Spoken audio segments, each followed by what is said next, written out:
Halo semuanya, selamat datang di sesi bedah materi kita. Hari ini kita bakal bongkar satu tantangan yang jujur aja bikin pusing banyak eksekutif di dunia korporat. Bayangkan, gimana caranya kita menyatukan teknologi Web3 yang sifatnya sangat terbuka dan permanen dengan regulasi data global yang luar biasa ketat, kayak GDPR atau HIPAA. Kalau Anda ada di jajaran manajemen yang lagi menavigasi inovasi digital, nah, Anda berada di tempat yang tepat. Kita akan bedah cetak biru teknisnya secara tuntas. Oke, mari kita langsung masuk ke pembahasannya. Di sesi kali ini, kita akan melewati beberapa poin krusial. Mulai dari dilema kepatuhan fundamental, lalu kita bahas 5 pilar privasi, dilanjut dengan identitas dan transparansi yang dapat diaudit.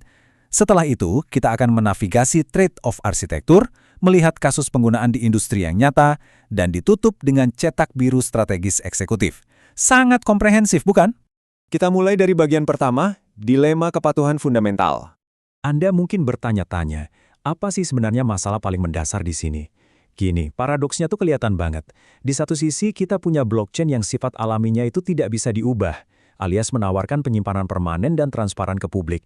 Tapi di sisi lain, regulasi perlindungan data seperti GDPR pasal 17 itu punya aturan mutlak soal hak untuk dihapus. Bayangkan, secara hukum Anda diwajibkan untuk menghapus data pribadi pelanggan kalau diminta, tapi teknologi yang Anda pakai justru melarang penghapusan itu. Kalau dipaksa, ya rusaklah seluruh rantai blockchain-nya. Dan inilah letak jalan buntunya. Benar-benar sebuah mimpi buruk teknis sekaligus hukum. Nggak mungkin kan kita menghapus data tanpa menghancurkan integritas seluruh sistem? Ini adalah inti dari konflik fundamental yang bikin banyak perusahaan raksasa ragu buat mengadopsi desentralisasi secara penuh. Masalah berisiko tinggi inilah yang bakal kita pecahkan bareng-bareng hari ini. Lanjut ke bagian kedua, 5 pilar privasi. Kabar baiknya, selalu ada jalan keluar. Konflik rumit tadi ternyata bisa diselesaikan lewat kombinasi 5 arsitektur kriptografi modern. Pendekatan ini sering kita sebut sebagai privacy by design. 5 pilar andalan kita adalah Zero Knowledge Proofs atau ZKP, Homomorphic Encryption, Redactable Blockchains, Hybrid Storage, dan Trusted Execution Environments. Kelima pilar inilah fondasi utama yang bikin sistem Anda tetap terdesentralisasi, tapi 100% patuh hukum. Mari kita kupas 2 yang pertama. Karena ini benar-benar revolusioner. Zero Knowledge Proofs ini memungkinkan kita memverifikasi identitas seseorang cuma dalam hitungan milidetik tanpa sedikit pun membocorkan data aslinya. Ajaib kan? Terus ada Homomorphic Encryption. Ini ngasih jalan buat kita memproses komputasi pada data yang statusnya masih terkunci atau terenkripsi. Berita luar biasanya, dengan optimasi terbaru, waktu enkripsinya bisa dipangkas jadi 48% lebih cepat. Jadi, kita nggak perlu lagi ngorbanin privasi cuma demi performa. Terus, gimana ceritanya ngakalin penghapusan data yang katanya mustahil tadi? Jawabannya ada di konsep Redactable Blockchains.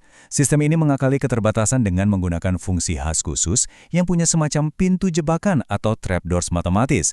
Dan yang bikin geleng-geleng kepala, distribusi kunci khusus ini bisa bikin efisiensi komputasi meroket sampai 5 kali lipat. Sekaligus, ngasih Anda celah legal untuk merevisi atau menghapus data tertentu tanpa memutus rantai buku besar utama Anda. Yang bikin pendekatan ini sangat elegan adalah kontras cara kerjanya. Coba pikirkan, di satu sisi kita bisa menyembunyikan data rapat-rapat layaknya kotak hitam demi privasi. Tapi di sisi lain, saat hukum atau regulator tiba-tiba mengetuk pintu Anda dan minta akses spesifik, Anda bisa dengan aman meredaksinya. Sistem utama tetap aman, integritas terjaga, dan kepatuhan hukum terpenuhi dengan mulus. Praktis kita dapat yang terbaik dari kedua dunia. Masuk ke bagian ketiga, identitas dan transparansi yang dapat diaudit. Dalam ekosistem Web3, smart contract itu ibarat satpam pintar, penjaga gerbang yang bekerja serba otomatis. Spektrum untuk mengenali siapa yang boleh masuk ini lumayan luas loh. Mulai dari yang klasik seperti kontrol akses berbasis peran, lalu berevolusi ke kredensial anonim, sampai akhirnya ke tingkat paling canggih, self-sovereign identity. Di level ini, pengguna punya kendali absolut atas data mereka sendiri secara dinamis. Nah, ini bagian yang paling ditunggu. Gimana cara ngebuktiin ke auditor kalau sistem kita udah patuh? Semuanya bertumpu pada 3 hal keren ini. Pertama, jejak audit yang nggak bisa diubah untuk pelacakan secara real-time. Kedua, otomatisasi untuk hal-hal wajib seperti verifikasi KYC. Dan ketiga, ini yang paling cerdas, transparansi selektif. Artinya, auditor diizinkan mengecek metadata sistem untuk memastikan semuanya legal, tanpa sekalipun punya kemampuan untuk ngintip data privasi pelanggan Anda. Sangat aman dan transparan. Kita sampai di bagian keempat, menavigasi trade-off arsitektur. Kita semua tahu, di dunia teknologi tingkat tinggi, nggak ada yang benar-benar gratis. Tapi, sebelum ngebahas beban yang harus dibayar, coba dengar penghematan ini.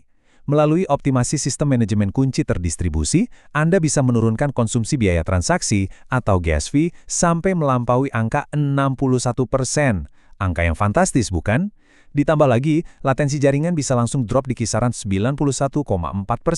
Siapa sih yang nggak mau efisiensi se-ekstrem ini? Tapi, tunggu dulu. Disinilah realitanya memukul, dan ini adalah peringatan penting buat para eksekutif.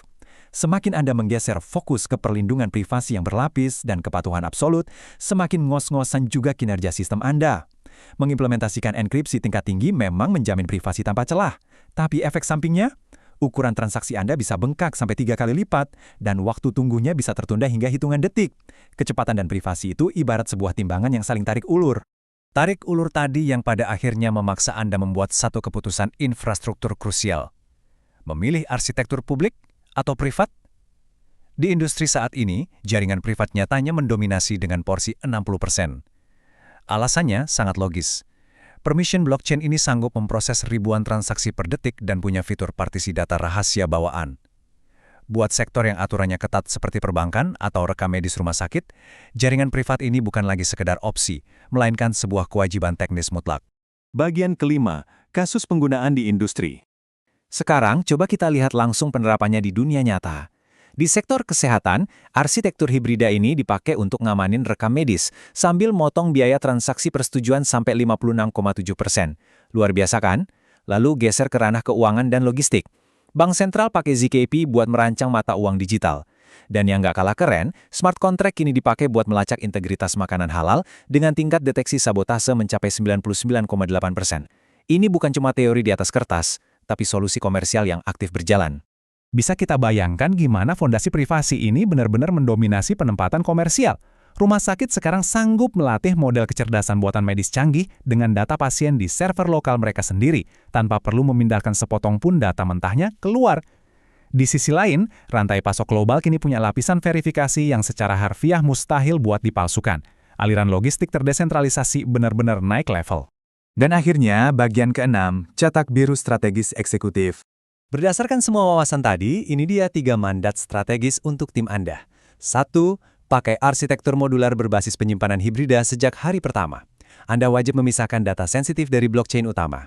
2. Sesuaikan platformnya dengan hukum. Kalau bisnis Anda diatur ketat oleh HIPAA atau GDPR, permissioned blockchain adalah platform wajib Anda. Dan 3. Ini yang paling krusial, investasi di zero knowledge proofs dari sekarang. ZKP itu udah bukan eksperimen akademis lagi. Ini adalah senjata komersial wajib buat nembus kepatuhan hukum. Tapi sebagai pihak yang membedah materi ini, saya harus jujur dan kasih gambaran seutuhnya. Perjalanan kita belum sepenuhnya mulus. Masih ada tantangan besar di depan. Kita masih kekurangan standar patokan global, banyak sistem yang masih kaku dan jalan sendiri-sendiri, dan tentu saja ancaman komputasi kuantum yang makin mengintai. Ini adalah pekerjaan rumah besar yang harus diantisipasi segera oleh arsitek teknologi Anda. Dan hal tersebut membawa kita ke satu pemikiran tajam untuk menutup sesi explainer ini. Coba Anda renungkan sejenak. Bayangkan kalau besok algoritma komputer kuantum berhasil ngebobol sistem kriptografi yang ngelindungin seluruh fondasi bisnis kita hari ini. Pertanyaannya adalah, apakah arsitektur desentralisasi enterprise Anda benar-benar udah siap bertahan di era post-kuantum? Sebuah teka-teki mahal yang memacu kita untuk terus berinovasi tiada henti.